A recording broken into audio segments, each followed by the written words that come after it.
हे मी पोहे भिजवून घेतलेले आहेत. हे बघा,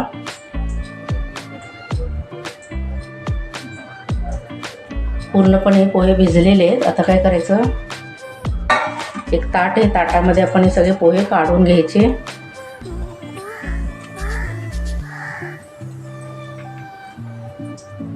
आणि पोहे मळून घ्यायचे. आता ह्याच्यामध्ये मी एक गाजर घालत आहे, चिरलेलं खिसले गाजर ते घालत आहे. कांदा, मिरची, कोथिंबीर आणि कढीपत्ता हाताने बारीक करून घालायचा. थोडंसं जिरं घालायचं. चिली फ्लेक्स तुम्हाला आवडत असली तर घालायचं. तिखट आपल्या आवडीप्रमाणे करायचं. हे मिरची मी घातलेली, आलं लसूण मिरची वाटलेली घातलेली, आणि 1 चमचा दही घालायचे.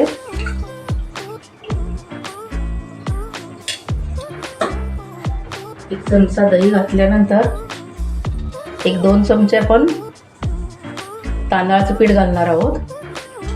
तांदळाचं पीठ नसेल तर तुम्ही रवा घालायचा, बारीक करून घालायचा. आता हे सगळं मिक्स करून घ्यायचं.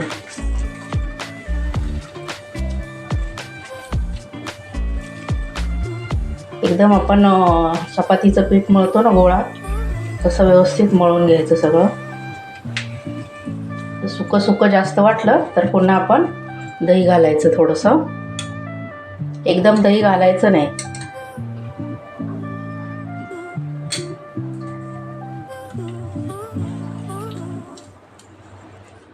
आता हे सगळं मी मळून घेते.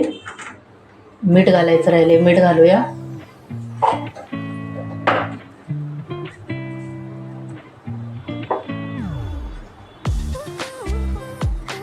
आता हे सगळं मळून घ्यायचं पीठ. हे बघा, हे मी पीठ मळून घेतलेलं आहे. असं मऊ झालं पाहिजे पीठ. जर तुमचं पीठ जर मऊ होत नसेल तर थोडासा तुम्ही पाण्याचा हात घेऊन हे पीठ असं म्हणजे पोहे असे मळून घ्यायचे एकसारखे. जेवढं तुम्ही पीठ हे चांगले मळाल पोहे, तेवढे वडे ना कुरकुरीत होणार. आता काय करायचं, तेलाचा हात घ्यायचा थोडासा.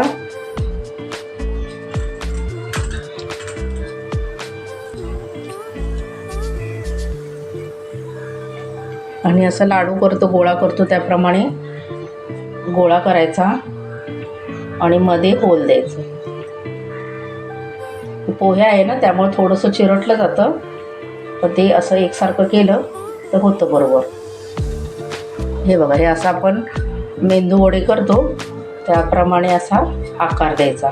हे बघा, तुम्हाला दिसतंय मी कसा आकार दिलेला आहे. असा थोडासा चपटा करायचा. आपल्याला किती मोठा हवा आहे वडा, आवडीप्रमाणे आपण आकार द्यायचा.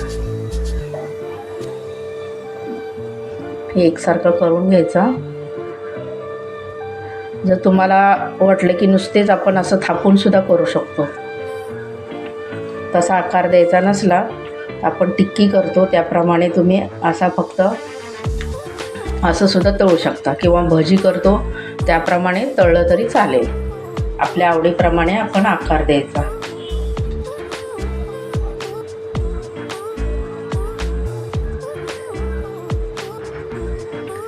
हे बघा, आता मी हे असंच करून घेते सगळं.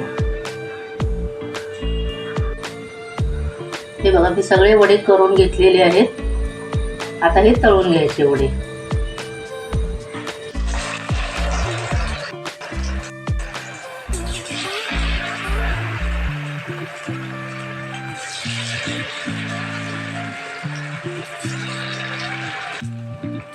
मीडियम गॅसवर आपण हे वडे तळून घेणार आहोत.